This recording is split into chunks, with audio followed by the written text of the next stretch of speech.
Movie lovers, welcome back.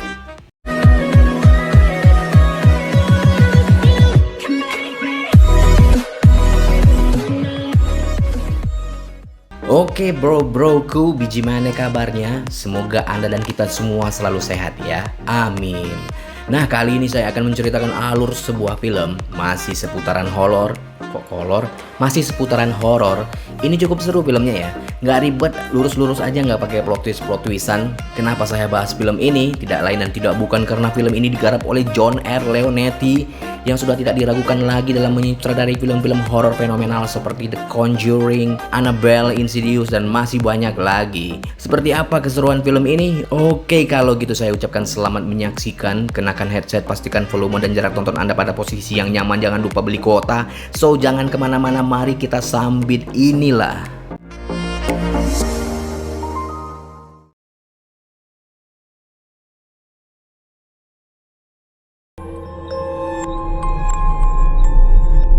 Pada suatu hari yang cerah di mana burung-burung bernyanyi menyambut indahnya dunia dan menjadi saksi dengan aktivitas seorang ibu pagi itu. Johanna, begitu panggilannya, dikenal cukup baik dan ramah terhadap orang-orang yang berada di lingkungan tempat tinggalnya. Tidak ada yang mencurigakan dari gerak-gerik Johanna saat itu dan selintas terlihat ia sedang membuang sesuatu yang terbungkus. Bahkan ia masih sempat bercanda dan menyuruh anaknya yang bernama Claire untuk pergi main ke suatu tempat. Selang berapa waktu, Claire tiba di rumah dan mencari keberadaan sang ibu dan apa yang terjadi.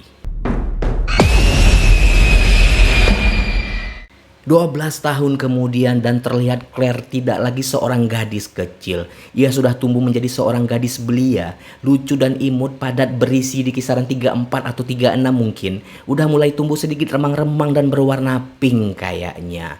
Loh, apanya yang pink?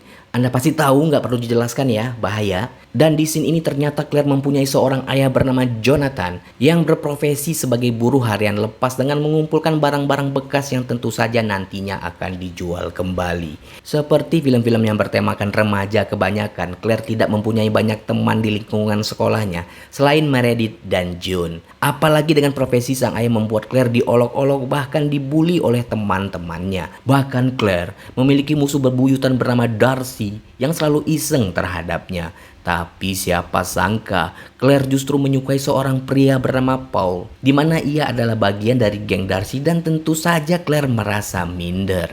Scene berganti di mana Jonathan dan sang rekan bernama Carl sedang mencari barang-barang bekas di depan sebuah rumah yang selintas tampak tak lagi dihuni. Nah, tulisan di pagar ini diingat-ingat ya friends, karena sangat kuat hubungannya dengan inti dari film ini. Oke, lanjut. Sehingga tak lama Jonathan menemukan sebuah kotak musik tua berada di sebuah tong sampah. Menyadari benda tersebut cukup unik dengan motif-motif yang tak biasa, Jonathan memutuskan untuk membawa pulang kotak musik tersebut meskipun ia tidak bisa membukanya. Scene kembali menuju 3 orang ini, di mana terlihat aktivitasnya berjalan seperti biasa, sehingga tak lama tiba-tiba Darcy dan gengnya lewat di samping mereka yang sedang tertawa. Entah apa yang ada di pikiran Darcy saat itu, sehingga ia merasa Claire dan rekannya sedang membicarakan dan menertawakannya. Dan tak diduga, keadaan semakin memanas ketika Darcy dan Claire terlibat adu bacot dan perkelahian pun tak terelakkan. Setelah kejadian itu, Claire dengan wajahnya yang sedikit lebam diobati oleh tetangganya yang baik hati bernama Miss DeLuca. Sehingga percakapan pun berlanjut di mana Miss DeLuca yang sudah banyak makan asam garam kehidupan menyinggung perilaku Claire di sekolahnya beberapa waktu yang lalu dipengaruhi oleh hormon keanuannya yang menggebu-gebu. Hal tersebut dipicu karena Claire menyukai seorang pria di sekolahnya yang mengakibatkan adrenalinnya terpacu untuk berbuat hal demikian. Selang berapa waktu, Claire tiba di rumahnya dan tanpa basa-basi sang ayah mengatakan ia menemukan dan memberikan sebuah kotak musik kepadanya.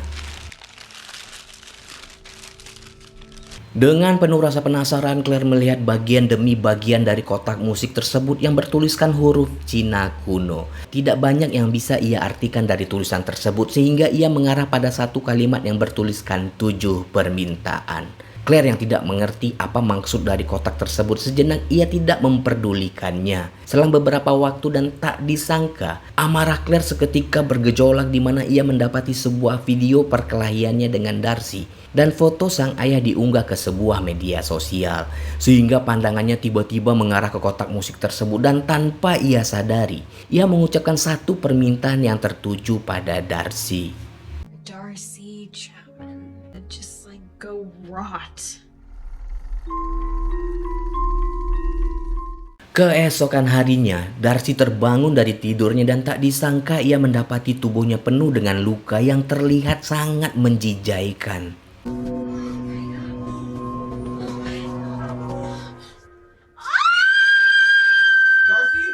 Setelah kejadian itu, kondisi yang mengenaskan terjadi pada Darcy menjadi perbincangan di sekolah. Claire dan dua rekannya tak luput membahas tentang kejadian yang menimpa Darcy dengan wajahnya yang bahagia. Tapi tidak dengan Claire. Sejenak ekspresinya berubah dan merasa ada sesuatu yang aneh terjadi setelah ia mengucapkan satu permintaan di malam itu. Dan apa yang terjadi? Ia mendapati anjingnya Max berada di lorong bawah rumahnya dan sudah tak bernyawa.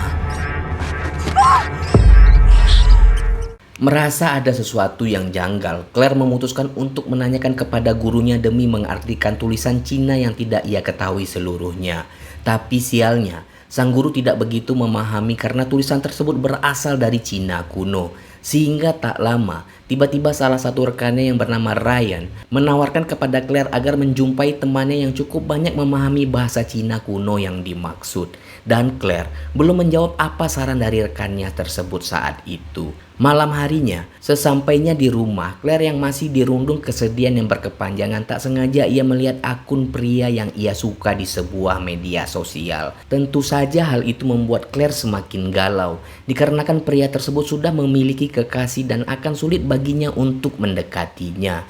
Dan apa yang terjadi? Pandangannya seketika terfokus pada kotak musik miliknya tersebut. Dan sekali lagi Claire mengucapkan satu permintaan. Paul Middlebrook would fall madly in love with me. Tak butuh waktu lama, keesokan harinya Claire tiba-tiba dihampiri Paul. Tak ada angin, tak ada hujan. Paul saat itu berubah menjadi sangat perhatian kepadanya. Dan tentu saja hal itu membuat sang pacar cemburu buta warna. Dan saat itu juga meninggalkan Paul karena ia merasa diacuhkan. Tanpa diketahui oleh Claire, sang paman yang bernama August tiba-tiba ia terpleset di sebuah bak mandi dan membuatnya tewas seketika.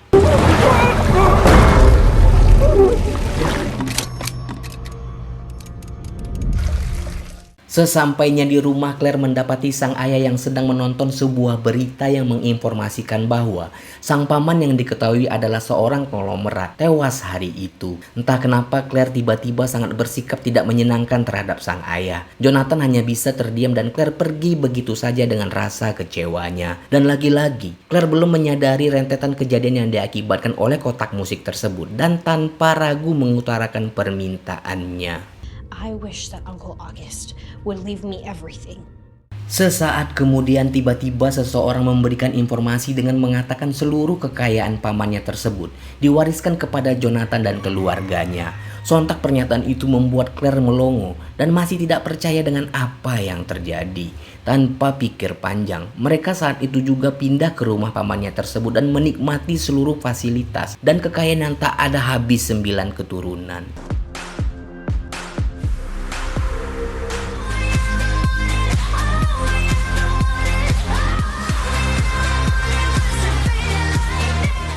Sesuai dengan perjanjian yang dibuat dengan kotak musik tersebut, tiba-tiba kotak itu terbuka dengan sendirinya tepat di depan Claire.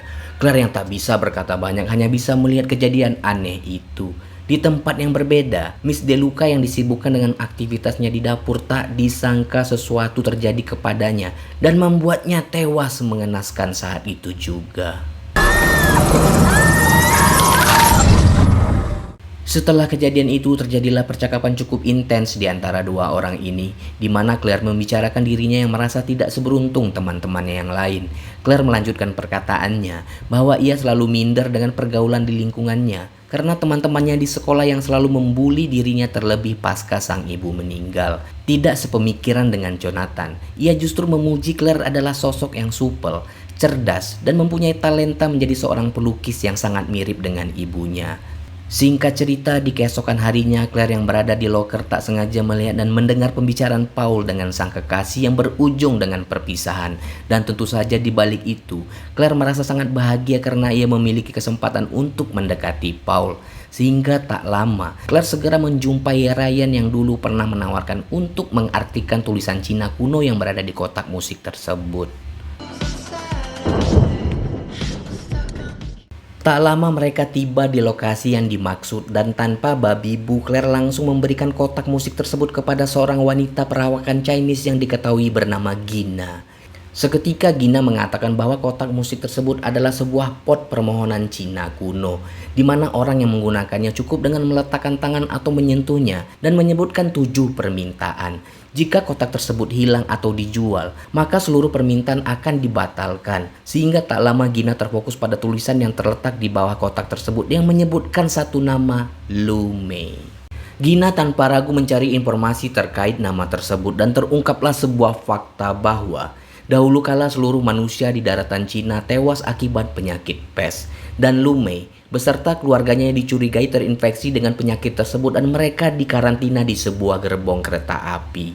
Dan malangnya, seluruh warga yang dikarantina tewas mengenaskan akibat suhu yang panas yang menyebabkan dehidrasi parah. Dan tak disangka, dari kejadian itu, hanya Lu Mei yang selamat dan satu-satunya benda yang ia bawa adalah sebuah kotak musik warisan keluarganya. Karena kejadian itu, Lu Mei memutuskan untuk pergi ke sebuah kuil untuk menuntut pembalasan dengan melakukan doa selama 7 hari 7 malam. Bukannya kebaikan yang ia dapatkan, tapi justru permohonannya dijawab oleh sosok iblis yang bernama Yao Guai dan bersemayam di dalam kotak musik tersebut. Setelah hal itu membuat dan merubah Lu Mei menjadi sangat kaya dan semua musuh takluk di hadapannya. Suatu hal yang mengejutkan terjadi di mana Lu Mei didapati tewas bunuh diri akibat overdosis obat penenang. Kemudian Gina melanjutkan arti bahasa Cina kuno tersebut bahwa dijelaskan kotak musik akan terbuka dengan sendirinya ketika selesai menyebutkan satu permintaan dan akan terjadi sesuatu setelah musiknya berhenti. Beberapa tulisan tidak dapat diartikan oleh Gina dan seketika ia menghubungi rekannya yang lain untuk mengartikan lanjutan kalimat tersebut. Tidak ada perasaan aneh yang dirasakan Claire setelah rentetan peristiwa di beberapa hari yang lalu. Justru perilakunya semakin menjadi-jadi untuk menggunakan kotak musik tersebut karena melihat sang ayah yang sedang mengumpulkan barang bekas. I wish that my dad would just stop being so embarrassing. Scene kembali ke Gina. Tak lama ia mendapati sebuah email dari rekannya terkait kalimat terakhir yang berada di kotak musik tersebut. Terlihat dari ekspresi Gina, bisa dipastikan informasi yang diberikan mengarah kepada sesuatu yang tidak baik. Ada harga yang harus dibayar ketika memohon satu permintaan. Tak butuh waktu lama. Belum sempat Gina memberikan informasi tersebut kepada Ryan, kotak musik tersebut mengambil tumbalnya diiringi dengan Jonathan yang terlihat sangat mempesona dengan permainan saksofonnya.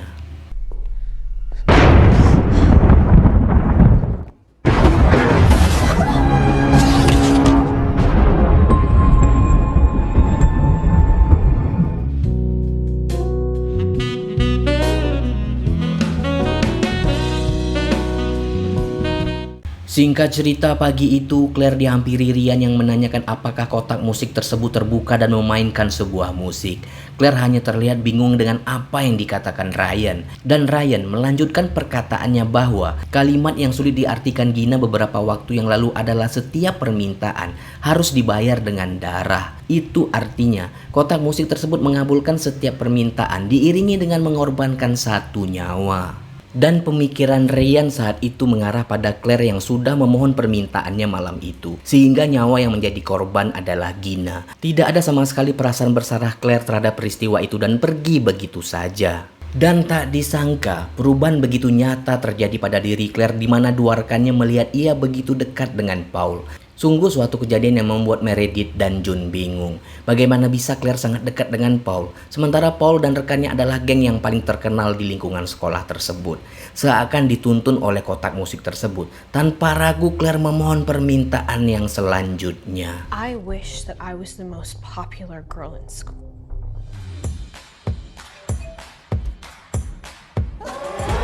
I feel the love, the way we move like we run in this place. Singkat cerita, suatu yang janggal terlihat bahwa ketika Claire mengucapkan permintaannya, kotak musik tersebut mengarahkan tumbalnya pada Jun. Dan beruntungnya, Jun terhindar dari maut. Tidak cukup sampai di situ. Ketika mereka yang saat itu sedang mengunjungi sebuah tempat dengan ketinggian lebih dari 20 lantai, berujung dengan Meredith yang melanjutkan sebuah permainan yang menuntutnya untuk pergi menuju lantai 26 di gedung tersebut. Di tempat yang berbeda, sang ayah Jonathan sedang dalam perjalanannya untuk menghadiri sebuah undangan manggung. Tak diduga mobil yang dikendarainya mengalami pecah ban dan saat itu juga memperbaikinya. Dan apa yang terjadi? Beberapa kejadian yang mengancam nyawa mengarah pada Meredith dan sang ayah silih berganti. Dan yang membuat kita sedikit mengerutkan jidat adalah ketika satu nyawa selamat dari maut, maka nyawa lain akan menggantikannya yang pada akhirnya Meredith ditemukan tewas mengenaskan.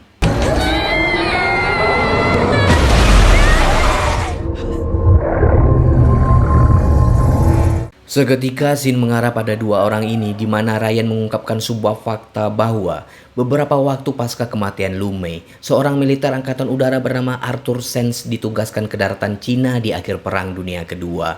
Entah dari mana ia dapatkan kotak musik tersebut, ia kembali ke negaranya dan kaya mendadak dari sebuah usaha dealer mobil yang dibangunnya. Seiring berjalannya waktu, seluruh temannya tewas dalam kecelakaan mobil dan tak lama Arthur pun ditemukan tewas bunuh diri dan sang istri menjadi tidak waras. Sehingga beberapa tahun kemudian kotak musik tersebut dijumpai oleh Lawrence Hart dan ia menjadi konglomerat dan memiliki seorang istri dan 2 orang anak. Dan apa yang terjadi? Kotak tersebut mengambil tumbalnya yaitu sang istri dan 2 putrinya yang tewas dalam waktu bersamaan. Karena hal itu membuat Lawrence Hart menjadi tidak waras dan membakar rumahnya sendiri sehingga ia dinyatakan tewas. Satu hal yang diketahui Ryan dan cukup mengejutkan adalah di permintaannya yang ke-7, sang iblis mengambil nyawa dari pemegang kotak tersebut yang ternyata Lawrence Hart adalah orang yang terakhir memiliki kotak tersebut sebelum berada di tangan Claire yang bertempat tinggal tidak jauh dari rumahnya. Nah, inilah jawaban dari tulisan di pagar Hart itu ya. Oke, yuk lanjut. Tidak ada yang bisa mereka lakukan untuk terhindar dari kotak tersebut. Bahkan Ryan mencoba untuk membakar dan menghancurkannya dan sialnya, kotak itu tetap kokoh bahkan tidak tergores sedikit pun. Campur tangan iblis tidak mudah terpatahkan dengan kuatnya fisik manusia. Tidak cukup sampai di situ. Keadaan semakin memburuk di mana Claire terbangun dari tidurnya dan mendapati Paul sudah berada di sana dan melakukan sebuah tindakan nekat dan konyol. I love you, Claire.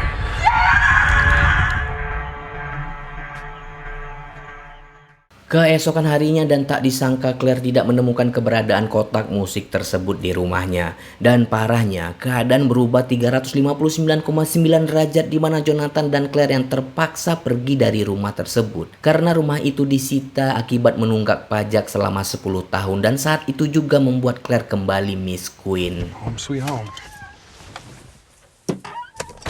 Tidak hanya itu, Claire kembali merasakan hidupnya seperti di awal, di mana ia kembali dibully oleh teman sekolahnya dan sama sekali tidak merasakan kesenangan apapun. Karena hal itu membuat Claire terpukul dan tidak terima dengan kenyataan. Sehingga tak disangka, Claire menghampiri Jun dan ternyata kotak musik tersebut berada di lokernya dan seketika merebutnya. Ryan yang mengetahui hal itu sontak membuatnya erosi dengan perilaku Claire. Dan Claire sama sekali tidak memperdulikannya dan seolah-olah ia sudah dipengaruhi oleh iblis di kotak musik tersebut. Belum puas dengan apa yang terjadi, lagi-lagi Claire memohon satu permintaan di mana ia menginginkan sang ibu dihidupkan kembali dan sudah barang tentu satu nyawa akan dikorbankan. I wish my mother never committed suicide. I missed you so much. Selintas Claire terlihat begitu bahagia karena sang ibu berada di dekatnya meskipun itu merupakan permintaan yang cukup konyol. Bagaimana bisa orang yang sudah mati bisa dihidupkan kembali? Sungguh luar biasa film ini. Dan tak disangka sang ibu yang merupakan pelukis berbakat semasa hidupnya, di mana Claire tiba-tiba terfokus pada satu lukisan sang ibu berupa kotak musik yang dimaksud dan apa yang terjadi. This is your fault. No.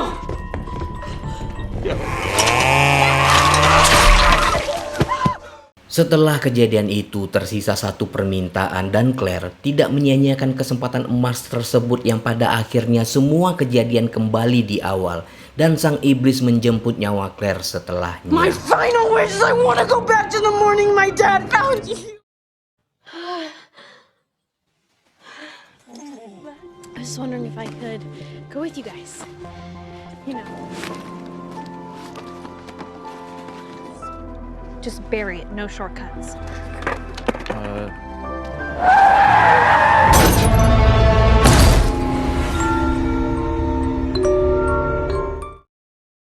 Seven wishes.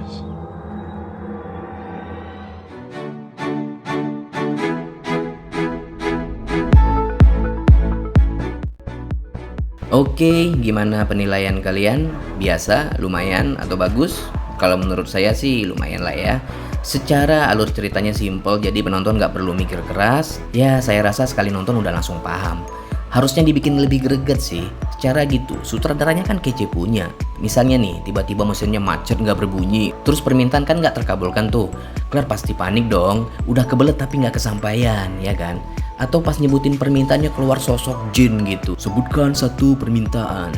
Lah, kayak iklan rokok dong. Oke lah, segitu saja review dari saya. Satu pesan positif yang dapat kita petik dari film ini yaitu apapun yang kita inginkan, berdoalah kepada Yang Maha Kuasa, Tuhan pemilik jagat raya ini ya. Jangan minta sama iblis. Emang benar sih dikasih kesenangan, tapi sesaat buat apa juga ya kan? Apalagi sampai mengorbankan nyawa. Jadi intinya Tuhan itu memberikan apa yang kita butuhkan, bukan apa yang kita inginkan. Setuju? Yap, izinkan saya pamit. Terima kasih sudah menonton. Mohon maaf jika ada kesalahan ataupun kekurangan dan sampai jumpa di video selanjutnya. See ya.